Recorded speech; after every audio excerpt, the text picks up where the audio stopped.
Hi అండి అందరికీ. ఎప్పుడూ శనగపప్పుతో పూర్ణం బూరెలేనా? ఇలా స్వీట్ పొటాటోతో కూడా వేసి చూడండి, చాలా బాగుంటుంది. పెద్దవాళ్ళకి కానివ్వండి, పిల్లలకు కానివ్వండి, ఇలా దూదిలాగా మెత్తగా ఉంటుందన్నమాట. పళ్ళు లేని వాళ్ళకి తినడానికి చాలా చాలా బాగుంటుంది తినడానికి.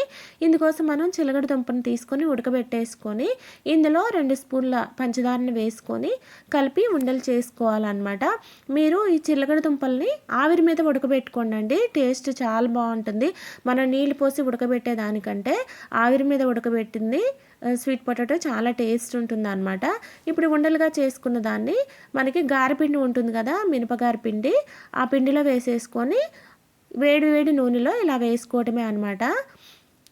ఈజీగా అయిపోతుందండి.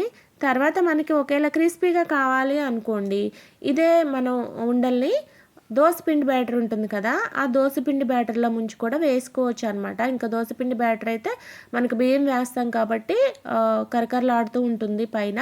మీరు కావాలంటే అలా వేసుకోవచ్చు. కానీ పెద్ద వయసు వాళ్ళకి, కొంచెం పళ్ళు లేని వాళ్ళకి, పిల్లలకి, అలాంటి వాళ్ళకి మటుకి ఇలా గారెపిండిలో వేసి పెట్టారనుకోండి, వాళ్ళకి ఏంటంటే మెత్తగా ఉంటుంది, తినటానికి కూడా వాళ్ళకి బాగుంటుంది అనమాట. అయితే పచ్చనిపప్పుతో వేస్తాం, కానీ పచ్చనిపప్పు అంటే పెద్దవాళ్ళకి కొంచెం, పిల్లలకు కొంచెం డైజెషన్ ప్రాబ్లం ఉంటుంది కదా, అలాంటప్పుడు ఇలా చిలకడ దుంపలతో వేసి పెట్టండి. వాళ్ళకి తినటానికి కూడా ఇలా దూదిలాగా మెత్తగా ఉంటుంది కాబట్టి శుభ్రంగా తినేస్తారు.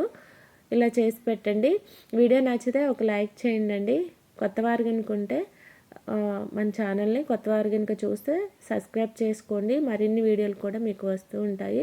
చూసారా, కొంచెం కూడా ఆయిల్ అనేది పీల్చకుండా వాళ్ళకి చాలా సాఫ్ట్గా ఉంటుందన్నమాట తినటానికి.